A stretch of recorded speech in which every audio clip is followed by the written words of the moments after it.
Hi, ladies and gentlemen, and welcome back to the Illinois Channel. Now, we're joined by Jeff Berkowitz from Chicago. Jeff and I are going to be reviewing some of the issues that are underway, being discussed in the Illinois State Capitol. I was thinking back when Governor Quinn was in office, and I remember being in the chamber of the House chamber and thinking, we're talking about getting rid of the death penalty. We're talking about a tax increase. We're talking about gay marriage. There were major issues being tackled and addressed. They did tier 2 on the pension. Now, you can be for or against any of these things, but they were taking on major issues of the day. One of the things that I think characterizes this spring session is what's not being discussed. We're not going to have a balanced budget yet again. The education system, we're not going to do anything to make education better. We're not doing anything to make law enforcement better. And nothing's being done to lower taxes. Nothing's being done to cut property taxes. It's what's not being done that I think is one of the major stories here as compared to what the people are actually doing. Property taxes you just mentioned are, off the charts, the highest in the country. And yes, a few people say we should cut property taxes, but they don't have a clue. They don't have a clue of how you would do it because obviously that is a local issue. They're the folks who set the property taxes, most of which is education and fire and police. And so what are they doing? They're making it worse. They're not addressing property taxes being high.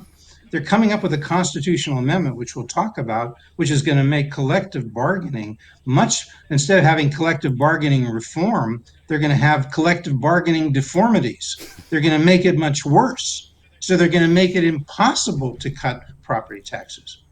That's what's not being discussed. What the pension mess. Well, I was just going to say, and Jeff, the other thing they're not talking about is fixing the pensions. Nothing's being done on pensions.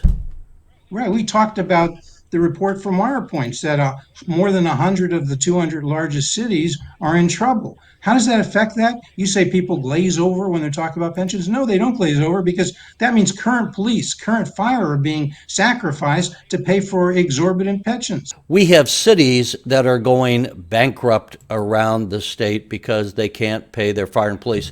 Just yesterday, I had a conversation with a fellow who has left the state, but he was back in town and we got together. He is an expert on pensions, and he was saying, we talked a bit over a cup of coffee, and he goes, Chicago fire and police, I mean, their pension systems are going to be bankrupt within 5 years. Where is the state legislature tackling the major issues?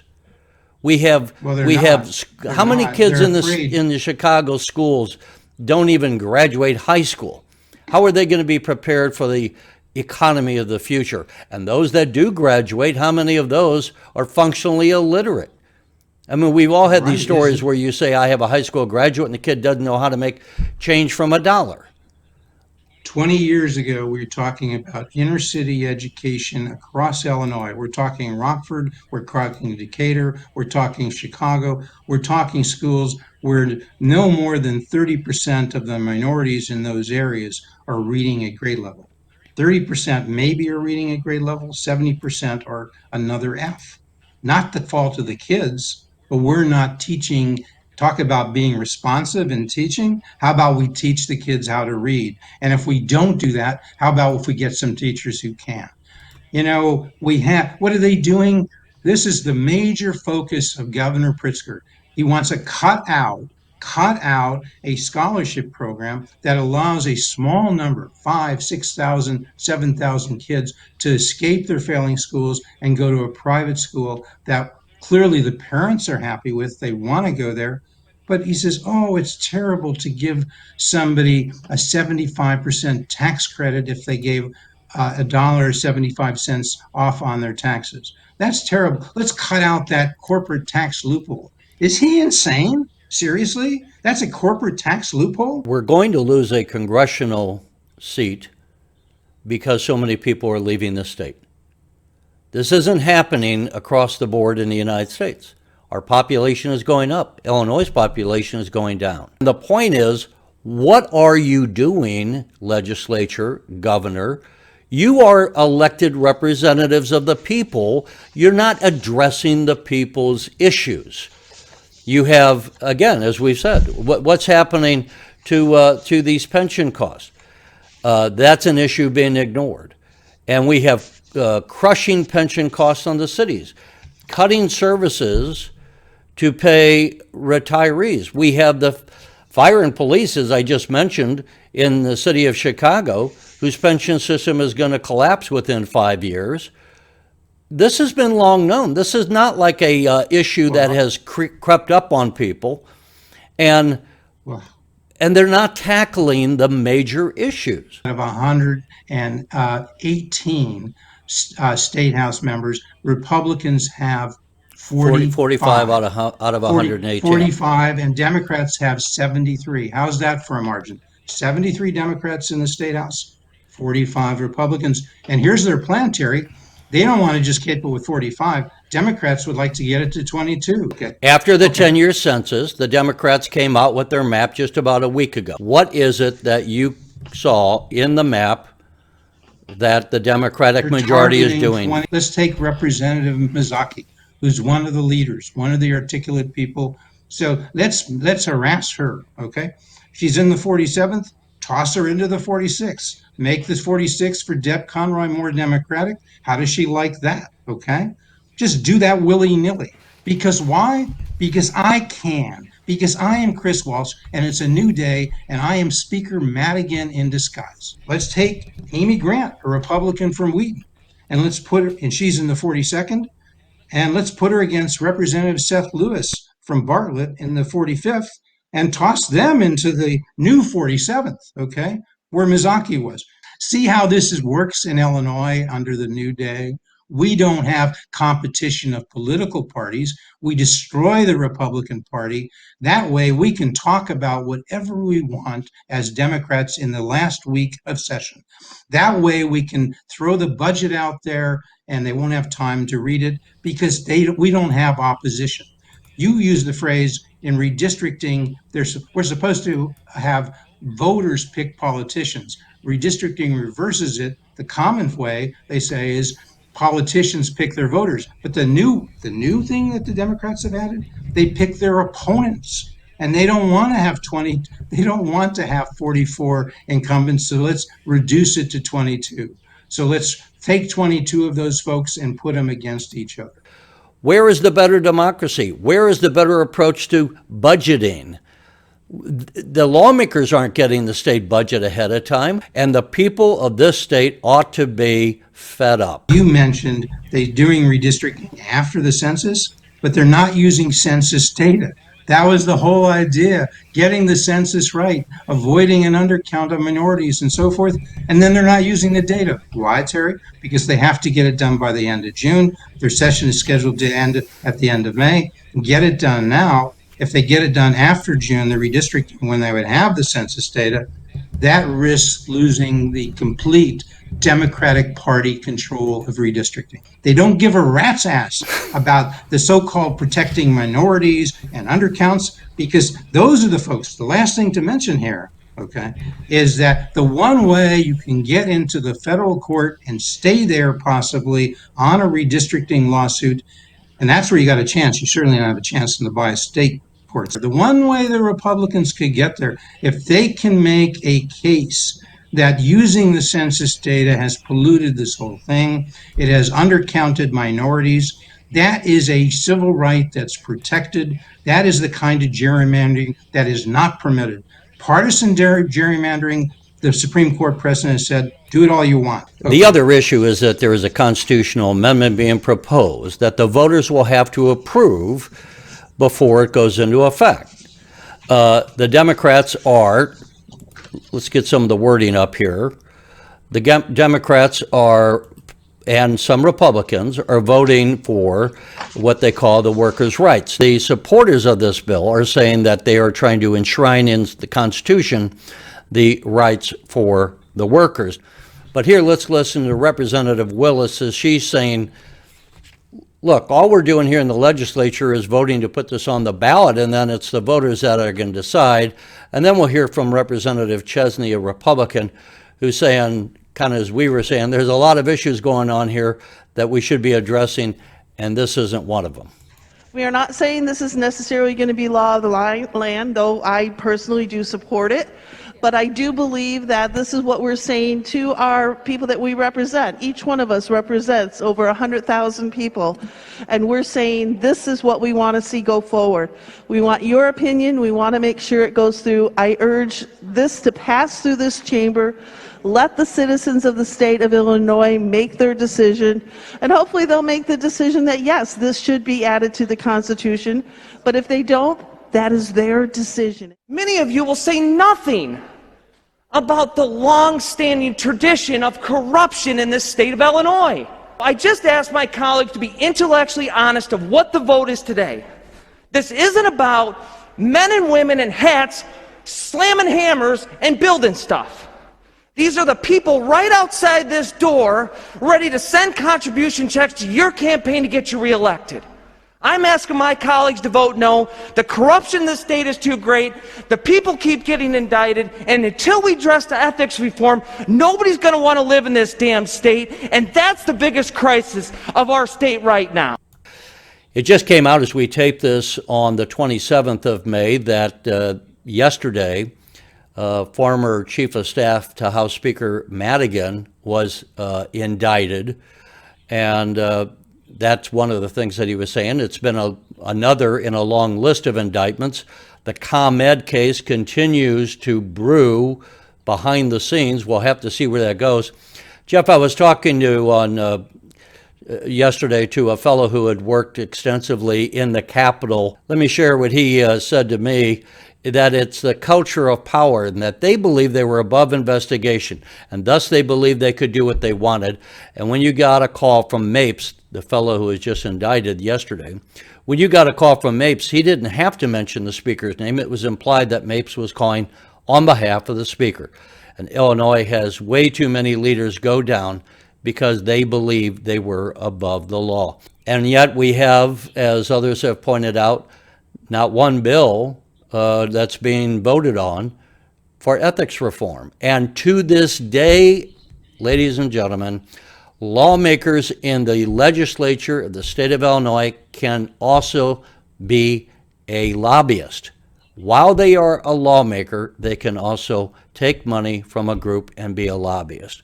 The big thing about that indictment is spread all over that indictment again is Speaker Mike Madigan, who was not named in the prior indictment or the current indictment. He's not named as a defendant, but he's spread all over the 50 pages of a bribery scheme between Exelon, ComEd, however you want to put it, and essentially the speaker. Okay. And when the speaker is giving them legislation that's favorable for over a decade, and they are giving the speaker jobs and payments that will use for political work. That's what it comes down to. John Lausch is the U.S. attorney appointed by President Trump, who's turning over all these rocks. John Lausch is on his way out. I mean, the senators Duckworth and Durbin, who said they would protect him and keep him there, and they threw that out. They'll keep him there till this fall when Biden appoints somebody new. Keeping the pressure from the U.S. attorney on this investigation, keep turning over the rocks. That is what will stop corruption. We saw it happen with Patrick Fitzgerald before. Patrick left and they went back to the same old. Lausch came in, was imitating Patrick Fitzgerald. Now Lausch is out of here. You have Governor Pritzker. You have the Democrats with a large majority in the Senate, a large majority in the House. You have people leaving the state because they're overtaxed, their kids aren't going to school, all the things we've talked about. I just wonder, at what point does democracy start working in Illinois where you don't return people to power who continue to tax you out of your homes, who are not improving the schools, who are not doing any number of the things that we have mentioned already, and other things, where you have a Department of Employment Security that can't get unemployment checks out to the people who are unemployed because of the COVID shutdown. I have many friends on the Democratic side of the aisle who are good people. But it is a system of government in the state of Illinois that is not seen in other states. And they're just really, what we need is a culture of good government here. And I don't think we have it. I think it helped Pritzker to have Speaker Madigan go out the door. But instead of taking control of the state and saying, this is a new day, I'm going to have a reform agenda, I don't see any reforms happening anywhere. No, instead they come up with an amendment that would enshrine collective bargaining that has given us the worst pension mess in the country. By far, $400 billion unfunded pension liabilities for the state and the cities. We've talked about the cities of Illinois that are suffering from their pension mess. And what do? They come up with a constitutional amendment that says you can't change anything because we're putting all of that bad collective bargaining that you might have wanted to reform within the Illinois Constitution, and therefore it can't be changed in the future. If you want to be for union workers, how about saying to our police and fire departments, we're going to make changes to make sure you're going to have a pension? Because right now these pensions are going to collapse. It's not good for anybody. And yet this is a system that we stick with, and we have no reforms going on here. If people know across the state and they know what affects their local city costs, 70% of their property taxes are education, K through 12. The remaining part, in large part, are fire and police. And those wages, we have charts that show that. Public sector wages are going up much faster than private sector wages. As teachers, $80K a year. Social Security average about $18K a year. A lot of people have nothing but Social Security. They're paying the taxes, getting $18K a year, for people retiring and starting at $80K a year. That can't be sustained. This is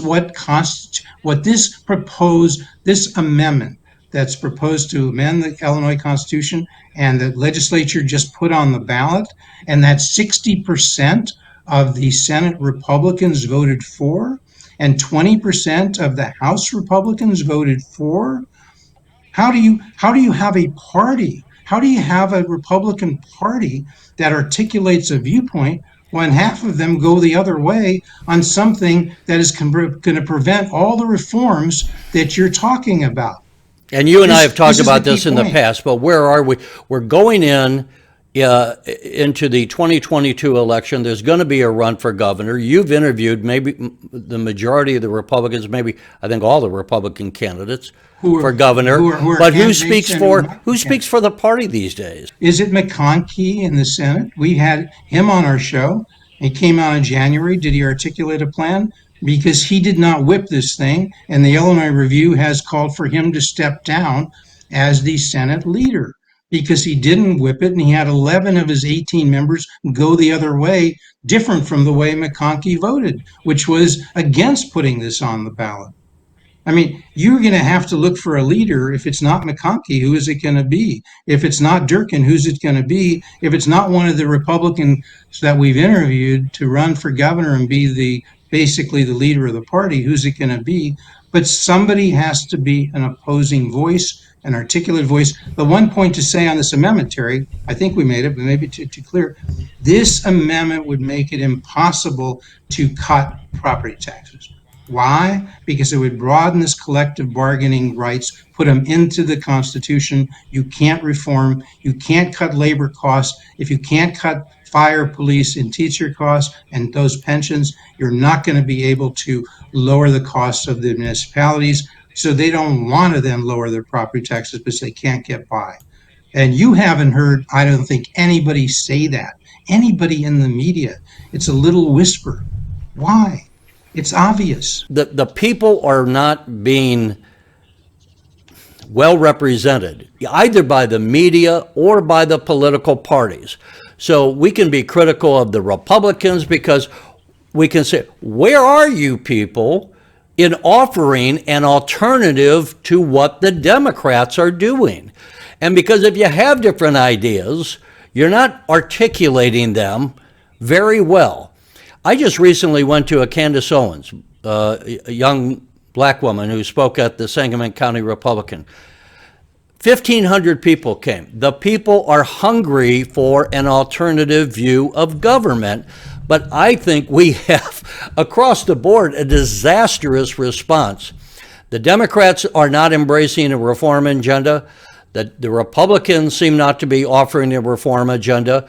I don't know who even speaks for the Republican Party these days. In years past, you had Governor Thompson, Governor Edgar, Governor Ryan, and now we are a state adrift. And Jeff, I just don't, and I think to sum up this half hour is it's status quo. We see the iceberg ahead and the Titanic keeps going full steam ahead, and we're not going to turn the wheel to try to avoid the iceberg. Well, just remember to close on, Illinois is in a competition. It's competing especially with all states, but especially surrounding states. It's competing with Iowa, competing with Wisconsin, with Michigan, with Kentucky, with all of its surrounding states, with Indiana. What do those states have? In Illinois, the teachers have the right to strike. None of those states have. So it means the salaries are going to be higher as they are, much higher than the national average, higher than those competing states. The property taxes are going to be higher. You can't reform property taxes because you can't change that law. That would interfere with the right to bargain collectively, the courts might say. So you can't make it illegal to strike. You can't make mandatory arbitration illegal or stop that for police and fire. You cannot have any reforms. You know what this amendment says? If you vote for this amendment, Illinois ain't ready for reform. That's what you're voting for. Vote yes on that amendment, and you're saying Illinois ain't ready for reform. You can't have right to work in a municipality. You can't have right to work in the state. If the state wants to have it, if Article 4 of the U.S. Constitution means anything, it means that Illinois has the right to a republic form of government, okay? Not a Republican, but a republic. They have the right to have a legislature that determines these things, not the Supreme Court, not putting it all in the Constitution. Legislation is supposed to be, you put it out there, you hope you get it right. If you don't, you come back and you amend it. We can't do that. If we put all of that in the Constitution, the General Assembly doesn't even trust themselves, the General Assembly in the future. They want to put it all in the Constitution. Somebody has to explain that to the people. We'll see if that happens. The wrong thing is on the ballot. They need something to amend the Constitution in 2022, and that amendment should say that nothing in this Constitution should prohibit us from cutting pension benefits. Something to that effect. You can put that in 50 Yeah, look, words. I mean, if you're going to have a constitutional That's the amendment, amendment we need. That's the amendment we need, not this one, the wrong one. And if maybe should put them both on the Jeff, ballot. we're way long, but look, going back to my friend who is an expert on pensions, we know that you bring up teachers. The teacher retirement system, which doesn't include Chicago, is only 40% funded. And we have had a record-long bull market in the stock market. And if you can't get caught up when you've had a bull market since basically 2009, the longest bull market in the history of the country, if you can't get your pension caught up then, you're never going to get caught up, and they are never going to get caught up. And, he was saying at the very least, what you need to do is pass a constitutional amendment so that you can adjust the pensions, so that you could say we are going to have a freeze on the cost of the automatic 3% annual increase, freeze that for at least 5 years, so that if you can get the economy growing, you can start to get caught up and have the numbers make sense.